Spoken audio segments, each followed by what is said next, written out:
প্রত্যেক জাহান্নামীকে আল্লাহ তাআলা তার হায়াত দিয়ে প্রথম তার বিরুদ্ধে দলিল পেশ করবে।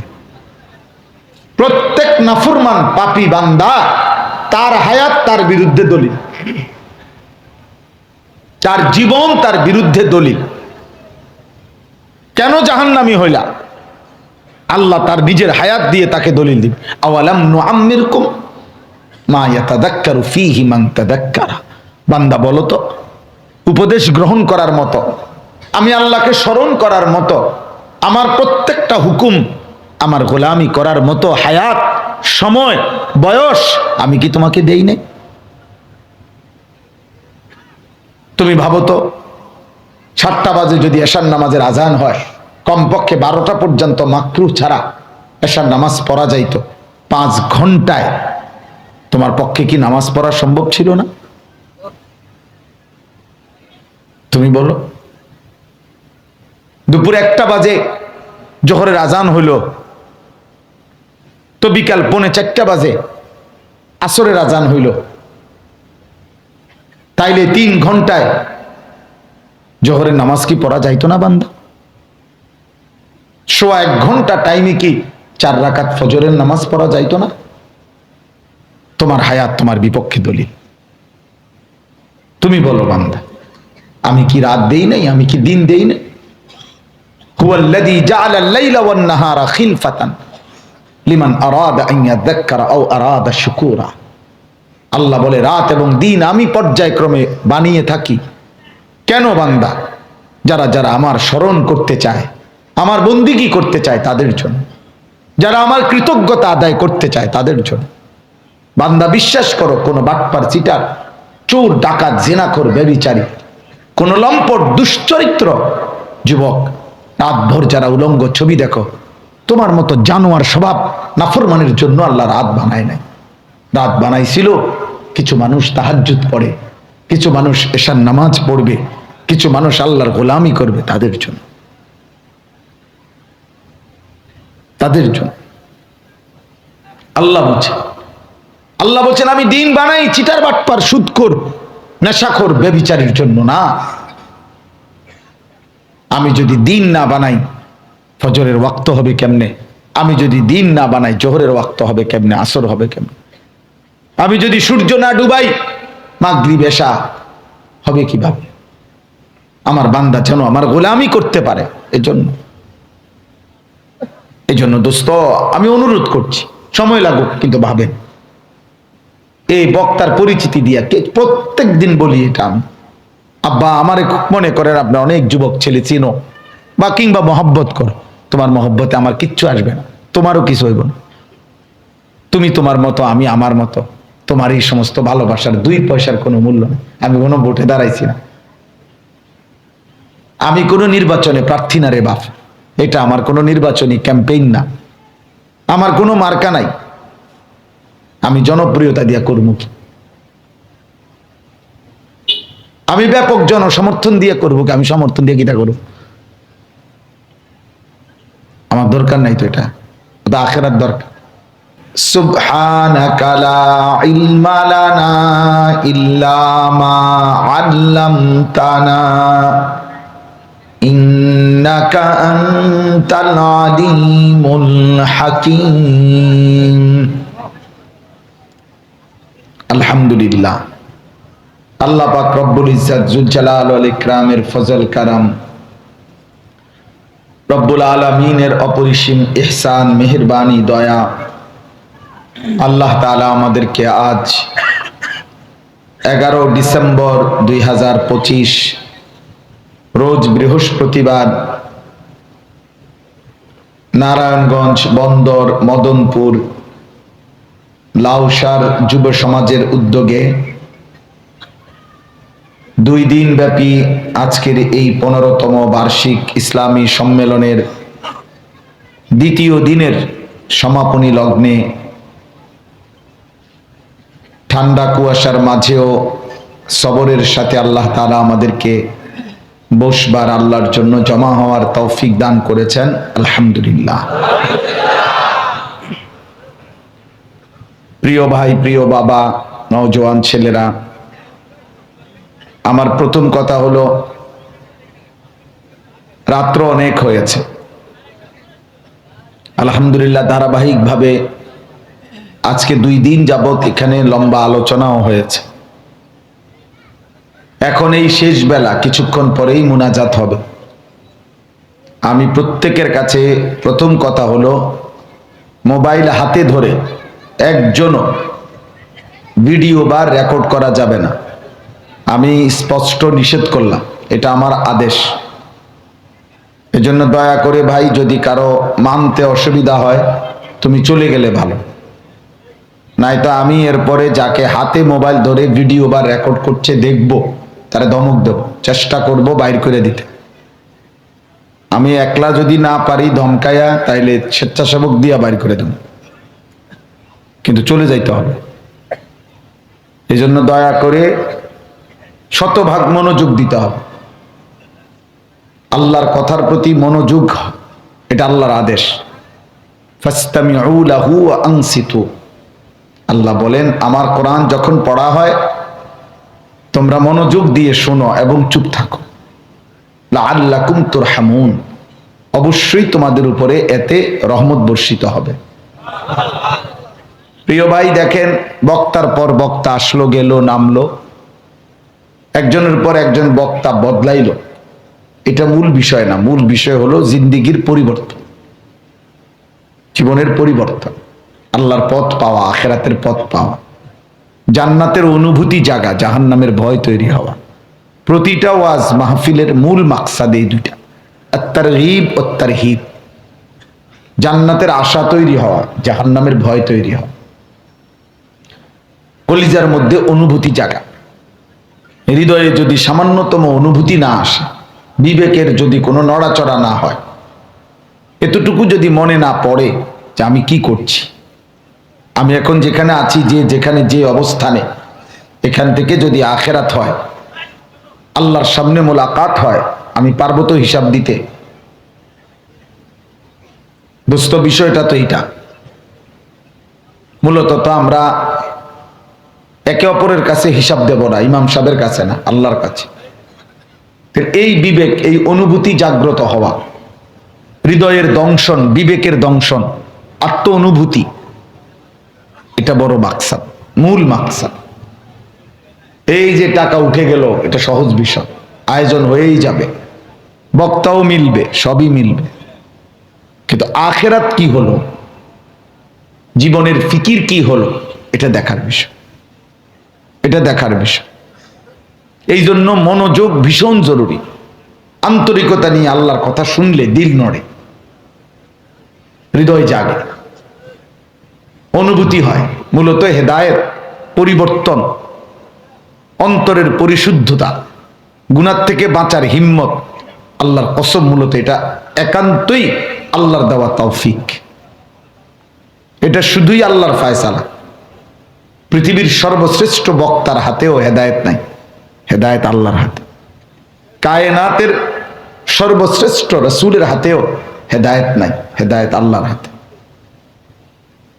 আল্লাহর হাতে। পরিবর্তন আল্লাহর হাতে।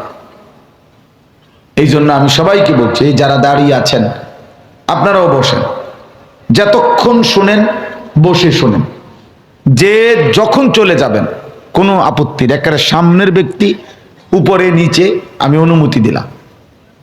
আল্লাহর কথা কম শুনলেও নেকি, বেশি শুনলেও নেকি, কোনো অসুবিধা নেই, কিন্তু খামখেয়ালি ঠিক না। এই বুট খাইলাম, বাদাম খাইলাম, মোবাইল টিপলাম, সুর যদি ভাল লাগে শুনমু, টান দিলে ভাল লাগে শুনমু, চিৎকার দিলে আসি, হুঙ্কার দিলে শুনমু না রে ভাইয়া। আসলেই বাস্তবতা এটা, এটা মাকসাদ না।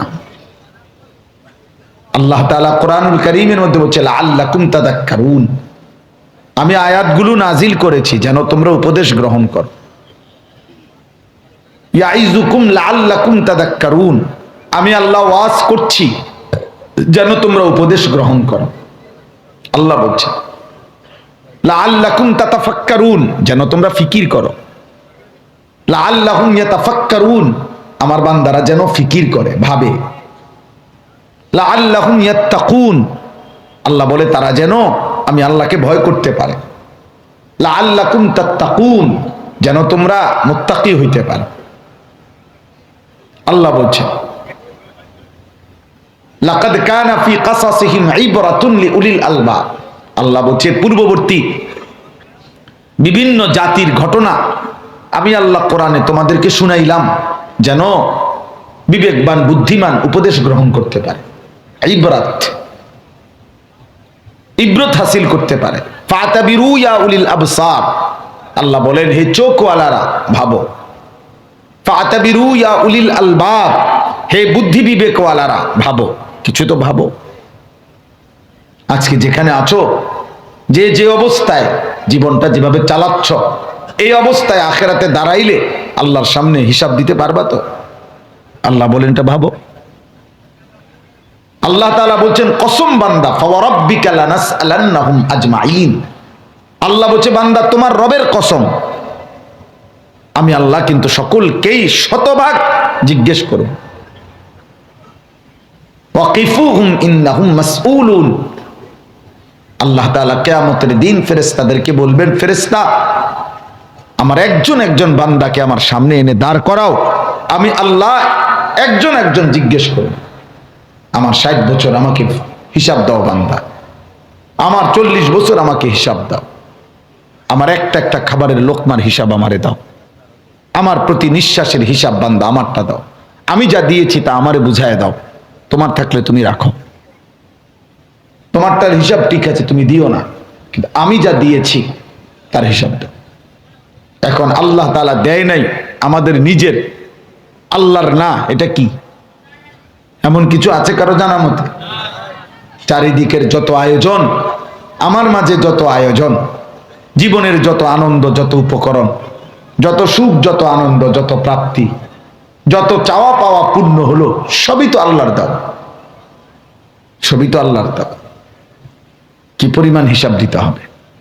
লা তাজুলু কাদামা ইবনে আদম মিন ইনদি রাব্বিহি ইয়াউমাল কিয়ামা হাত্তা ইউসআলা আন খামস।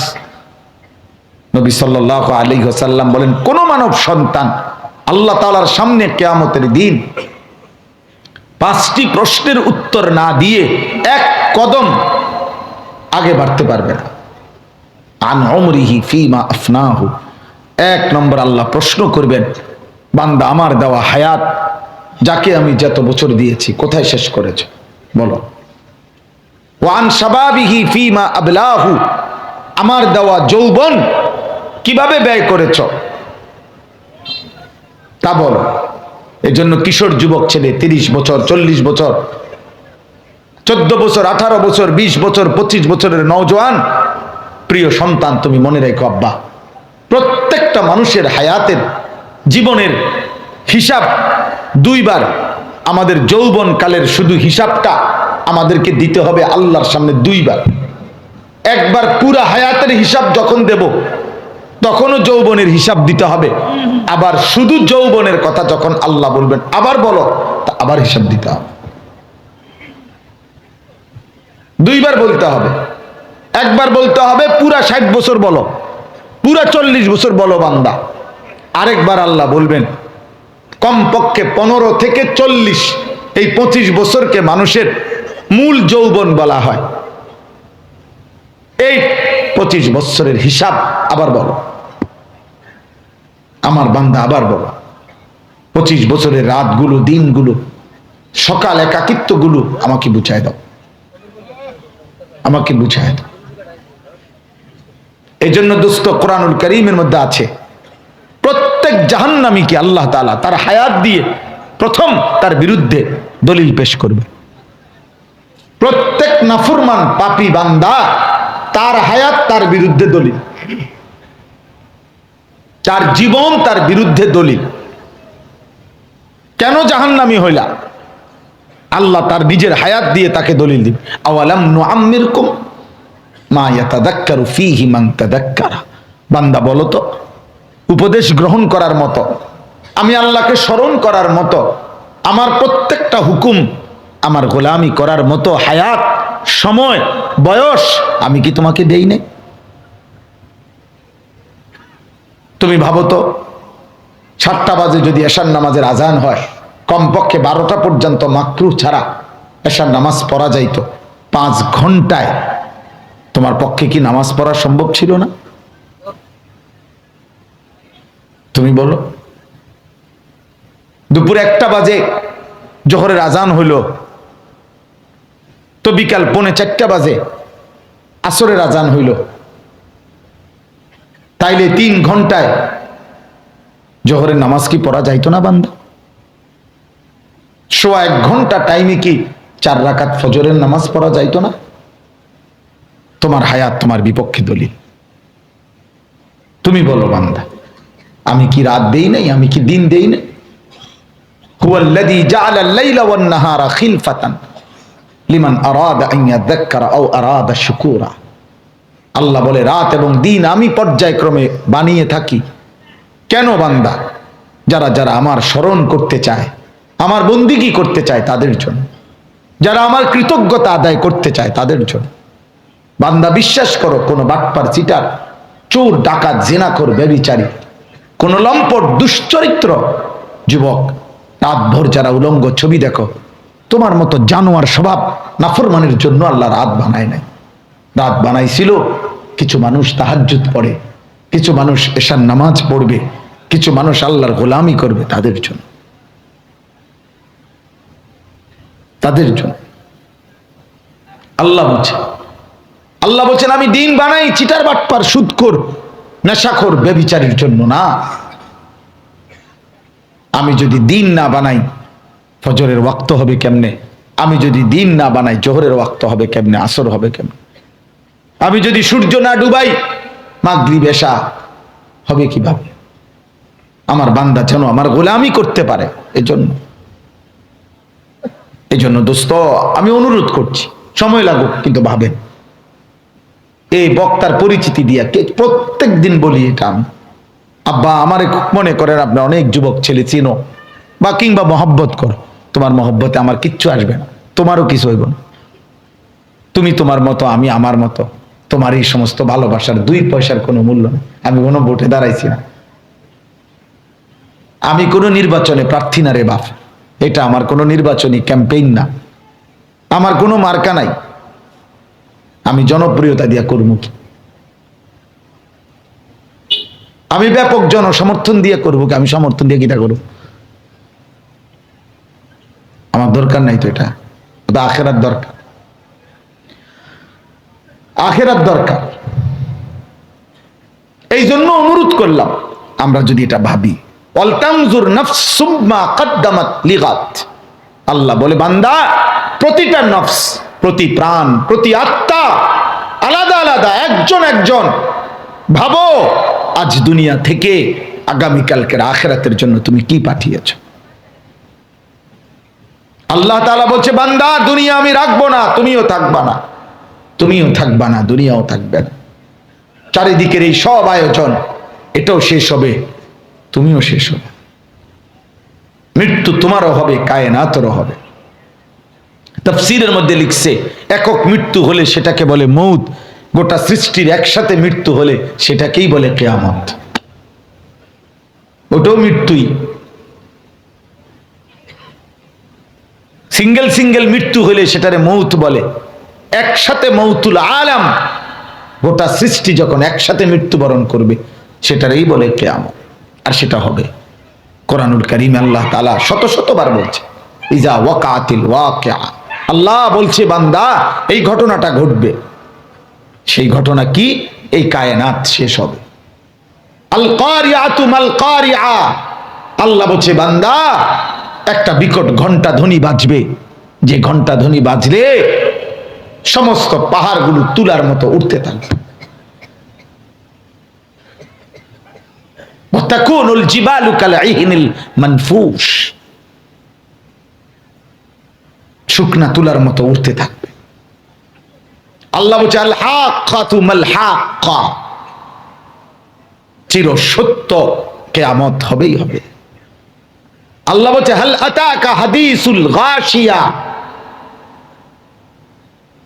এই সৃষ্টির সব কিছু অন্ধকারে ঢেকে ফেলবে, সেটা আসবে। আল্লাহ বলছে, লা উকসিমু বিয়াউমিল কিয়ামা। আমি আসমানওয়ালা রব কিয়ামতের কসম করছি বান্দা, আমার কসম মিথ্যা হবে না। আল্লাহ বলছেন ইজা জুলজিলাতিল আরদু জিলজালাহা, বান্দা আমার জমিন একসাথে কম্পন উঠবে, ভূমিকম্প শুরু হবে, সে কম্পনে আর কেউ কাউকে নিরাপত্তা দিতে পারবে না। এই পরিমাণ আয়াত কোরআনে। এজন্য বাবা, ভাই, দোস্ত, নওজওয়ান, কিশোর, যুবক, পর্দার আড়ালের মা বোন, আলাদা আলাদা, এই পৃথিবীর যদি আপনার সাথে কেউ না থাকে, খোদার কসম কেউ না থাকে, তবু আল্লাহকে ছাড়া যাবে না। স্বামীর কারণে পারি নাই, শ্বশুরের কারণে পারি নাই, দেবর ননদের কারণে আল্লাহ মানতে পারি নাই, শরীয়তের বিধান মানতে পারি নাই, কোন মুসলমান নারী এত বড় নাফরমানি কথা বলে আখিরাতে মাফ পাবেন না। কোরআনুল কারীম আল্লাহ বলছে ওয়া ইন জাহাদাকা আলা আন তুশরিকা বিমা লাইসা লাকা বিহি ইলম ফালা তুতি'হুমা ওয়া সাহিবহুমা ফিদ দুনিয়া মা'রুফা। আল্লাহ বলছে বান্দা, তোমার মা বাবা যদি আমি আল্লাহর সাথে শিরিক করতে, কুফরি করতে, আমি আল্লাহর নাফরমানি করতে, তোমার আব্বা মাও যদি বলে, যেই বাবা মার খেদমত, যেই বাবা মার প্রতি উত্তম আচরণের কথা আমি আল্লাহ বারবার বলছি, অবিল ওয়ালিদাইনি ইহসানা, ওয়ালিদাইনি ইহসানা, আমি আল্লাহই বলছি, কিন্তু তবুও বলে রাখলাম আমার নাফরমানি করতে বললে ফালা তুতি'হুমা, এমন বাবা মার নাফরমানি করতে বললে আমার আল্লাহ বলেন সেই বাবা মার কথার অনুসরণ করবে না, তবে স্বাভাবিক ভদ্রচিত আচরণ দুনিয়াতে তাদের সাথে করবে, কিন্তু আল্লাহর নাফরমানি করবে। স্ত্রী দেখাইছে আসিয়া, একজন নারী, সে পৃথিবীতে কিয়ামত পর্যন্তের জন্য বলে গেছে আমি সেই রমণী যার স্বামী ছিল এই পৃথিবীর সর্বনিকৃষ্ট কাফের, ফেরাউনের চাইতে নিকৃষ্ট দাজ্জাল, ফেরাউনের চাইতে বড় বেঈমান, আল্লাহ দ্রোহী, খোদা দাবিদার। কার স্বামী? আসিয়া। সেদিন হাসরের ময়দানে যে মহিলাগুলো স্বামীর কারণে আল্লাহ মানতে পারে নাই, যদি কেউ বলে, হযরতে আসিয়া তার সামনে গিয়ে দাঁড়ায় বলবে তোর স্বামী কি ফেরাউন ছিল?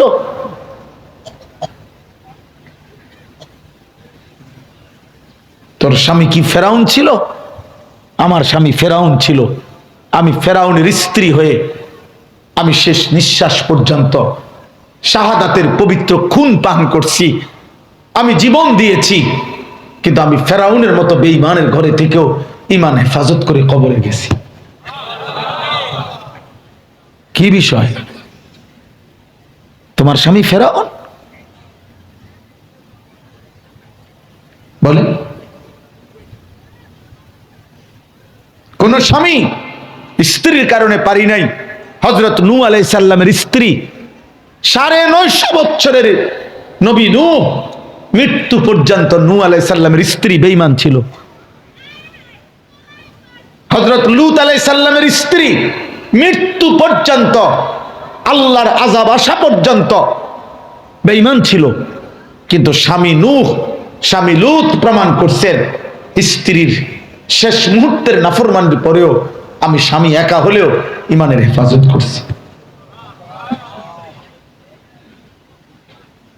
অতএব ওয়ালতানজুর নাফসুন, আমি তো শেষ কথা বললাম, শেষ কথা হইল যদি কেউ আল্লাহ মানতে গিয়ে, দিন মানতে গিয়ে, আল্লাহর হুকুম মানতে গিয়ে আমার ঘর পরিবার সংসার, আমার স্ত্রী সন্তান, আমার আশপাশ আপনজন কেউ যদি না থাকে, খোদার কসম আমাকে তবু আল্লাহকে মানতে হবে। এজন্য বন্ধু আমার, দোস্ত আমার, সাথী আমার, প্রিয় ভাই আমার, সব ছাড়া যায়, মালিক ছাড়া যায় না। আজ আমরা সব ঠিক রাখছি, মালিক ছেড়ে দিছি, কিন্তু কথা ছিল তার উল্টোটা। সব ছেড়ে দেওয়া যায়, আল্লাহ ছাড়া যায় না। আল্লাহর সাথে যার বাঁধন ছুটে যায়, রবের সাথে যার সুতা ছিঁড়ে যায়, খোদার কসম ওই জীবন আর মানুষের জীবন থাকে না, জানোয়ারের জীবন। এই জন্য সমস্ত বেঈমানকে আল্লাহ জানোয়ার বলছে।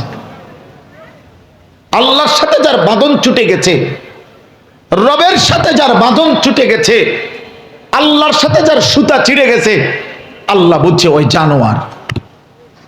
উলাইকা কাল আনআম, ওটা চতুষ্পদ জানোয়ার। আল্লাহ বলে যদি প্রতিবাদ করে, মাইন্ড করে, তাহলে আরো নিচে নামাই দিবি। বালহুম আদাল, বলবি না বেটা তুই জানোয়ারও না, জানোয়ারের চাইতে নিকৃষ্ট। তুই কুত্তাও না বেটা, কুত্তার চাইতে নিকৃষ্ট। তুই শুকরও না বেটা, শুকরের চাইতে নিকৃষ্ট। কারণ মানুষ এবং জানোয়ারের মাঝখানে কোনো প্রাণী নাই। লোকটা মানুষও না, ছাগলও না, মাঝখান দিয়ে কিতা নাই, মাঝখানে কিছু নাই। লোকটা মানুষও না, শুকরও না, মাঝি দিয়ে কিছু নাই। লোকটা মানুষও না, কুকুরও না, মাঝি দিয়ে কোনো প্রাণী নাই। তাহলে হয় মানুষ, নয় জানোয়ার, নয় জানোয়ারের থেকে নিচে। জানোয়ারের উপরে, মানুষের নিচে, মাঝখান দিয়ে কিছু বলার সিস্টেম নাই।